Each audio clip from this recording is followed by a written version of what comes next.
जय जिनेन्द्र वंदितु सर्वसिद्धे ध्रुवममलमणोवमं गदिं पत्ते वोच्छामि समय पाहुड मृणमो सुध केवली भणिदम।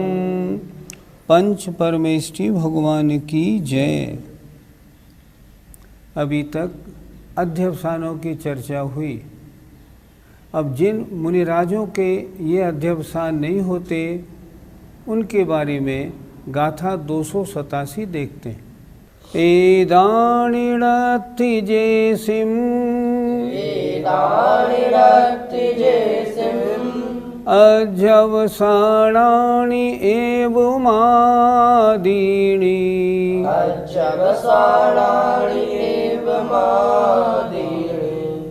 ते असुहेण सुहेणय कम्मेण मुनीण लिपन्ति। बोलिए। एदानिरत्ति जेसिम अध्यवसानानि एवमादीनि ते असुहेण सुहेणय कम्मेण मुनीण लिपन्ति।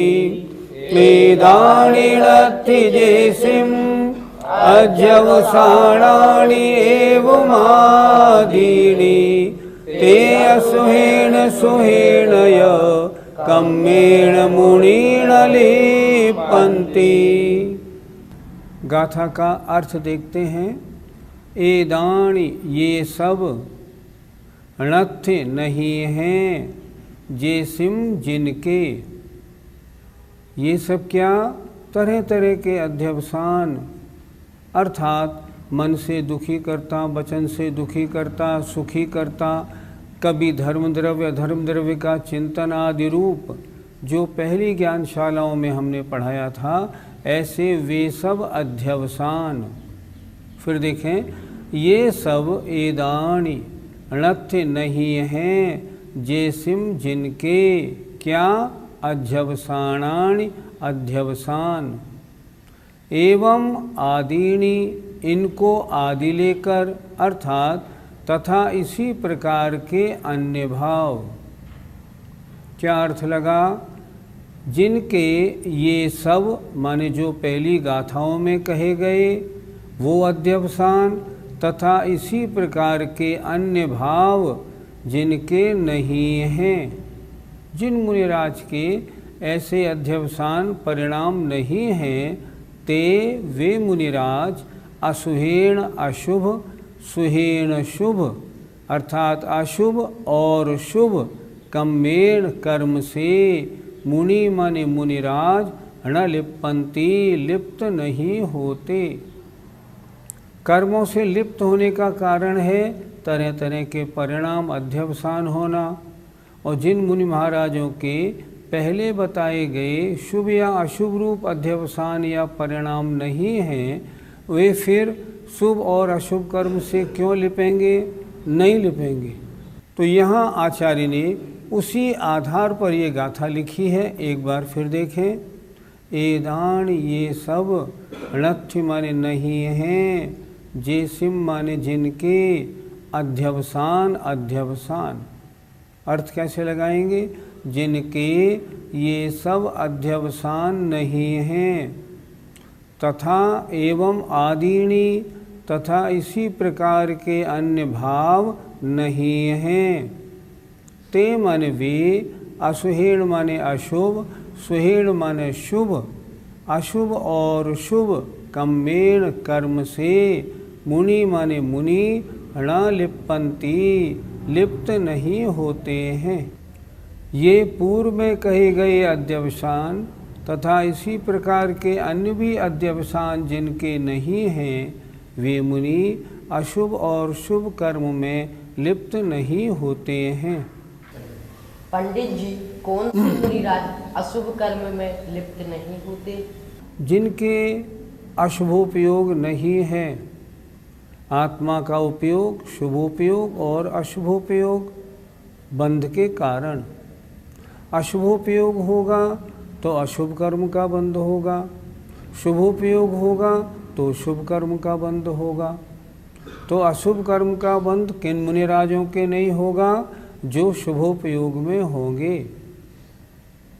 इस तरह क्योंकि वो निरंतर अच्छे परिणाम रखेंगे, निरंतर कल्याणकारी परिणाम रखेंगे, तब उनके अशुभोपयोग से होने वाला पाप कर्म का बंध क्यों होगा? नहीं होगा। पाप कर्मों से लिप्त नहीं होंगे। पंडित जी, शुभ कर्म से कौन से मुनिराज लिप्त नहीं होते? मैं अन्य को सुखी करता हूँ, मैं अन्य की रक्षा करता हूँ, अन्य को मरने से बचाता हूँ, मैं अपने व्रतों का पालन करता हूँ। ऐसे जो परिणाम वाले मुनिराज होते हैं वे शुभ कर्मों से लिप्त होते हैं, अर्थात उनके कर्मों का बंध है, शुभ कर्मों का बंध है। अशुभ कर्मों का बंध किनके है? जो अशुभ कार्यों में लगे हैं।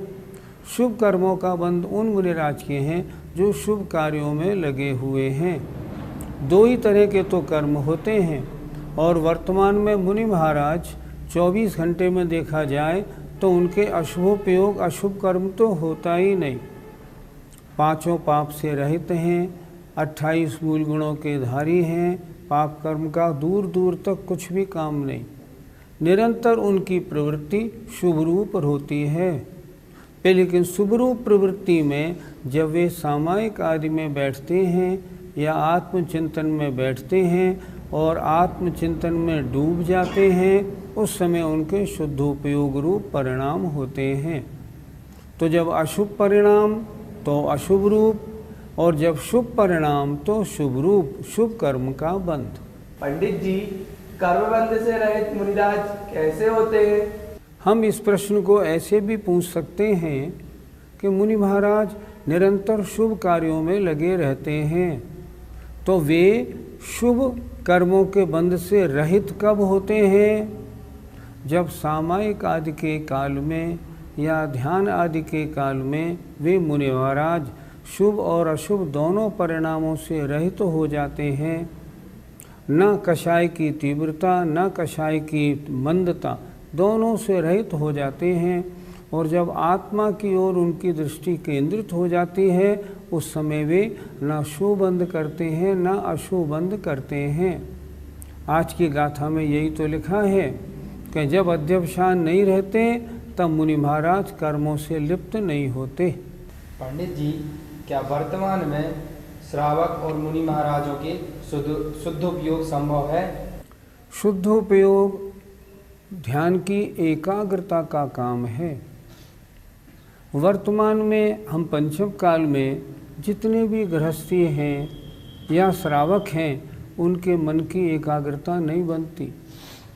विभिन्न आचार्यों ने तो यहाँ तक लिखा है, बांझ के पुत्र हो सकता है, सूर्य पश्चिम से उदय हो सकता है, पर गृहस्थी में ध्यान नहीं होता। क्यों नहीं होता? गृहस्थी जब भी ध्यान करने बैठता है, उसके दिमाग में सैकड़ों संकल्प विकल्प कूदने लगते हैं। मैं सभी श्रोताओं से पूछता हूँ, आप सभी श्रोतागण नमोकार मंत्र की जाप देते हैं? अच्छा, सही सही बताना, 108 बार की जाप में आपका मन कितनी बार नमोकार मंत्र में लगता है और कितनी बार कूद कूद के बाहर जाता है? सही सही बताना। क्यों? ये अब आपके अपने आत्महित की बात है। उत्तर मिलेगा यदा कदा, यदा कदा लगता है, नहीं तो बाहर ही घूमता है। हम श्रावकों के या गृहस्थियों के इतने काम, इतने विकल्प रहते हैं, पूछो नहीं, कि जरा समय मिला तो उसी में उलझ जाते हैं। तो हमें कैसे शुद्धोपयोग हो, कभी संभव नहीं। गृहस्थों के तो संभव ही नहीं, न चौथे काल में कभी हुआ, न आज होगा, न कभी होगा, कभी संभव नहीं। हाँ, जो मुनिराज हैं, समस्त परिग्रह से रहित हैं, भावलिंगी साधु हैं, बहिरंग कार्यों में उलझे हुए नहीं हैं। मैं क्या कह रहा हूँ? बहिरंग कार्यों में उलझे हुए नहीं हैं, क्योंकि बहिरंग कार्य में उलझे हैं तो संकल्प विकल्प लगे रहते हैं। गुणस्थान छठा सातवां नहीं, जिन्हें क्या करना है, कुछ नहीं करना। जो अपने आत्म कल्याण के लिए मुनि बने हैं, ऐसे जो मुनि महाराज हैं, जिनके रंच मात्र भी अन्य पदार्थ का संकल्प विकल्प नहीं रहता, समझो वो कभी यदा कदा शुद्धोपयोग में पहुँचते हैं, नहीं तो उनके शुभोपयोग बना रहता है। जब वे शुभ अशुभ कर्मों से दूर हो जाते हैं, जब यदा कदा, कभी साल 2 साल में 1 आध सेकंड के लिए, उस समय उनके शुद्धोपयोग संभव है, नहीं तो निरंतर ऐसे मुनिराजों के शुभोपयोग रहता है। पंडित जी, वर्तमान में जो त्यागी व्रती मुनि आदि दिखते हैं, क्या इनको कभी शुद्धोपयोग होता होगा? आपने बड़ा अजब प्रश्न पूछा। शुद्धोपयोग कब हुआ और कब नहीं हुआ, ये ना उनको मालूम पड़ता है, ना अन्य को मालूम पड़ता है, किसी को मालूम नहीं पड़ता। लेकिन सबसे पहले व्यवहार सम्यक दर्शन ज्ञान चारित्र होता है। जिन मुनिराजों के या जिन श्रावकों के व्यवहार सम्यक दर्शन ज्ञान चारित्र का पालन बिल्कुल सही ढंग से होता है, ऐसे मुनिराजों को यदा कदा कभी ध्यानावस्था में शुद्धोपयोग संभव है। पर ऐसे साधु वर्तमान में दिखते कहाँ हैं? वर्तमान के साधु तो अधिकांश सब बहिर्मुखी दिखाई पड़ते हैं। मैं निंदा नहीं कर रहा, मैं बता रहा हूँ। अधिकांश बहिर्मुखी सब और कार्यों में उलझे हैं। ऐसे जीवों के शुद्धोपयोग की संभावना कैसे बनेगी? देखो समय सारकार महाराज क्या कह रहे हैं। वो कह रहे हैं शुभ अशुभ विकल्पों से हटोगे तब शुद्धोपयोग होगा, और जब शुभ अशुभ उपयोगों में ही लगे रहोगे शुद्धोपयोग का कोई चांस नहीं। इसलिए वर्तमान में किन्हीं 2-4 के होता हो यदा कदा तो बड़ी बात है, बाकी संभव नहीं। लगता तो यही है, पर ऐसा भी नहीं मानना कि चारित्र के या व्यवहार सम्यक दर्शन चारित्र के धारक आगम के अनुसार चर्या वाले मुनिराजों का अभाव है, ऐसा भी नहीं मानना। वे बिरले हैं, पंचम काल के शुरू से आखिर तक होंगे ज़रूर, लेकिन बिरले हैं। ज्ञानी क्या करता है? ज्ञानी उनको देखता है और जैसे होते हैं वैसी अपनी भावनाएं बनाता है। गाथा 287 का पद्यानुवाद। ऐसे अनेक विध अध्यवसाय छोड़े, निराग भाव धर के मन को मरोड़े। ज्ञानी मुनीश्वर शुभाशुभ रेणियों से, होते नहीं मलिन शोभित हो गुणों से। क्या लिखा, कितना सुंदर पद्यानुवाद है आचार्य श्री का। ऐसे अनेक प्रकार के अध्यवसानों को जिन्होंने छोड़ा है और राग रहित भाव धर के अपने मन को मरोड़ा है, कंट्रोल किया है, ऐसे जो ज्ञानी मुनिराज हैं, ये शुभ और अशुभ रेणियों से मतलब कर्मों से, कर्म परमाणुओं से, कर्म बरगणाओं से मलिन नहीं होते, बल्कि गुणों से सुशोभित होते हैं। ऐसे मुनिराजों को हमारा बारंबार प्रणाम है। आइए गाथा 288 देखते हैं। जा संकल्प वियपो संकल्प वियपो ताकम्मं कुणदि असुह सुह जनयम् कुणदि असुर सुर जनयम् अपसरुवारिद्धि अपसरुवारिद्धि जावण हिये परिफुरई।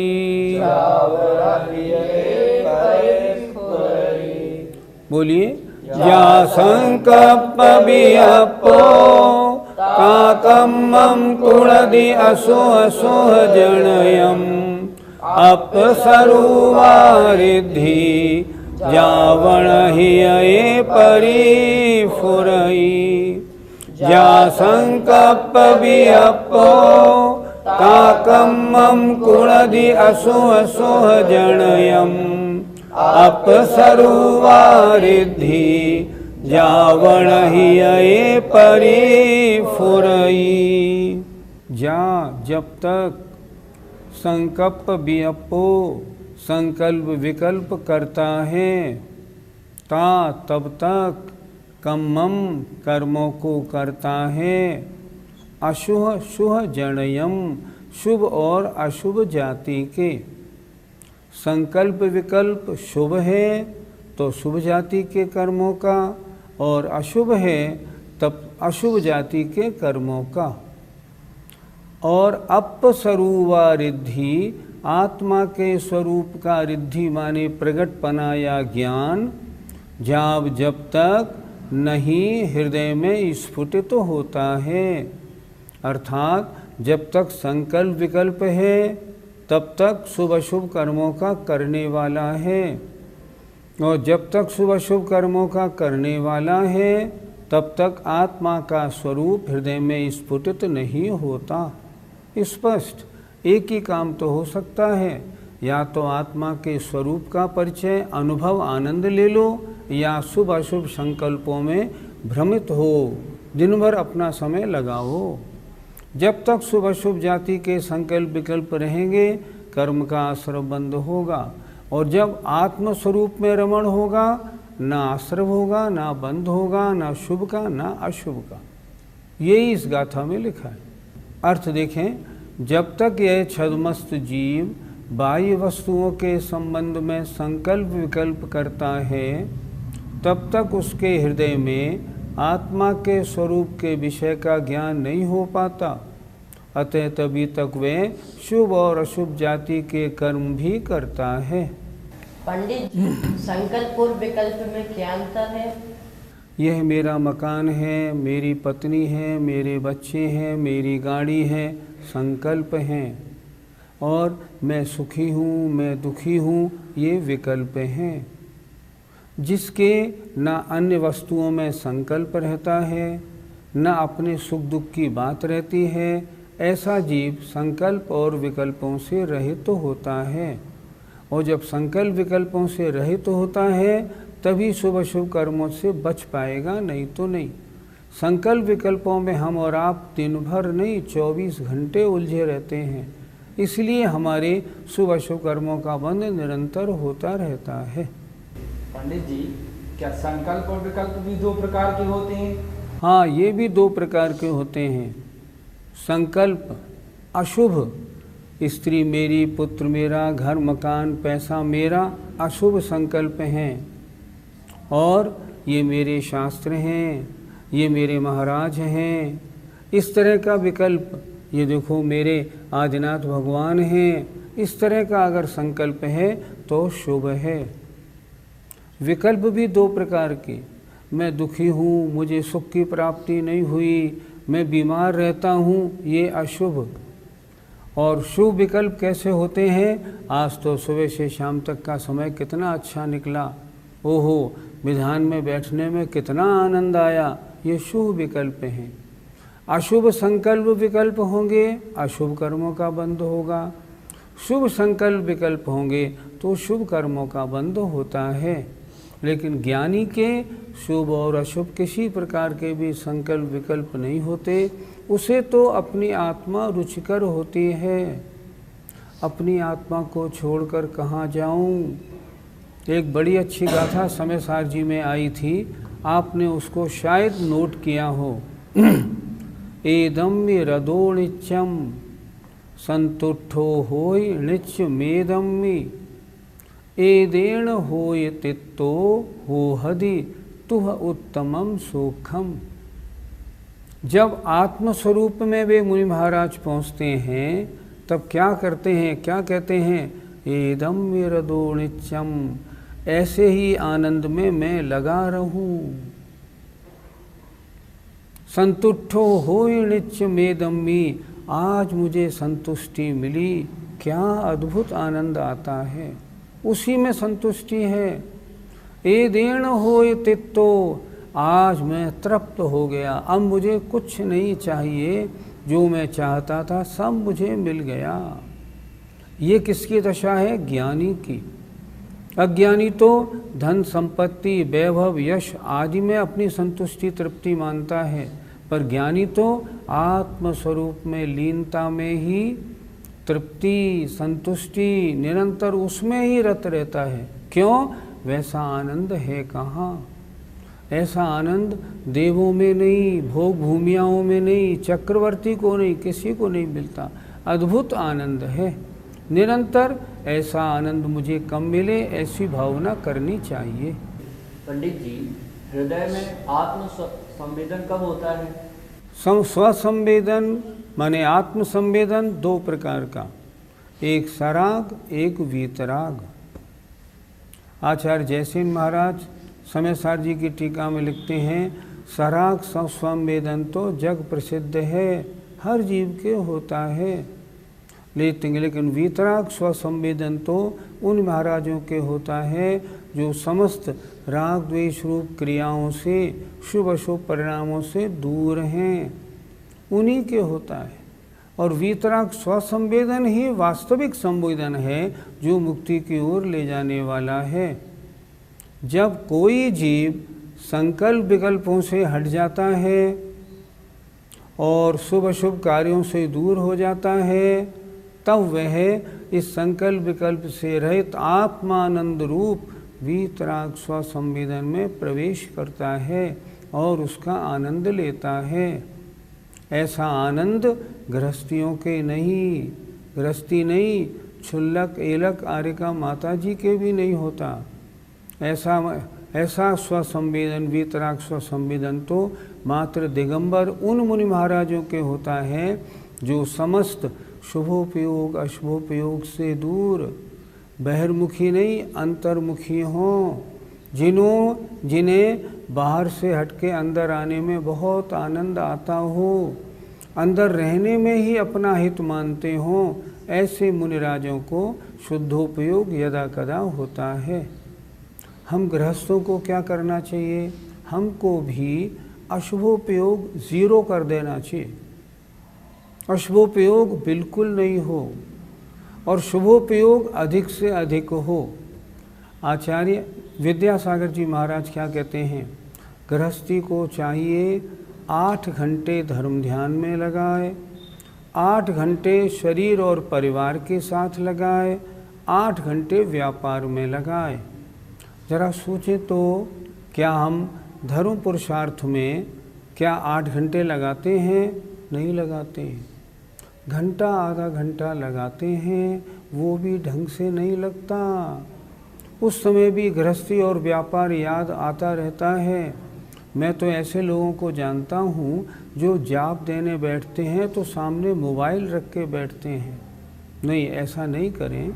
निरंतर कोशिश करें हम अधिक से अधिक शुभ और अशुभ परिणामों में, अशुभ परिणामों से कितने बचें, शुभ परिणामों में कितना समय लगाएं। धर्म पहले पुरुषार्थ में धर्म नाम क्यों दिया? पहले तो धर्म करो, जब काम पुरुषार्थ में लगो तो धर्म सहित करो, और जब अर्थ पुरुषार्थ में लगो तो भी धर्म सहित करो। निरंतर धर्म का ध्यान 24 घंटे रहना चाहिए। हमें और आपको चाहिए अपनी प्रवृत्ति ऐसी बनाएं, तब समय सार का आनंद आएगा। गाथा 288 का पद्यानुवाद।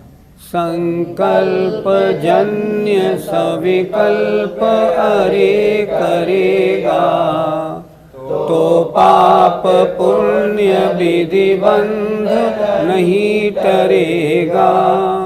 ना बोध दीप दिल में उजला जलेगा, फैला विमोह तमना तब लौटलेगा। जब तक संकल्प विकल्पों से दूर नहीं होगा, पाप और पुण्य कर्मों का बंध नहीं हटेगा, और तब तक दिल में ज्ञान दीप नहीं जलेगा। और जब तक ज्ञान दीप नहीं जलेगा, तो मोहांधकार जो फैला हुआ है अनादिकालीन कैसे हटेगा? नहीं हटेगा। इसलिए संकल्प विकल्पों से हटना हमारा पहला काम है। जय जिनेंद्र।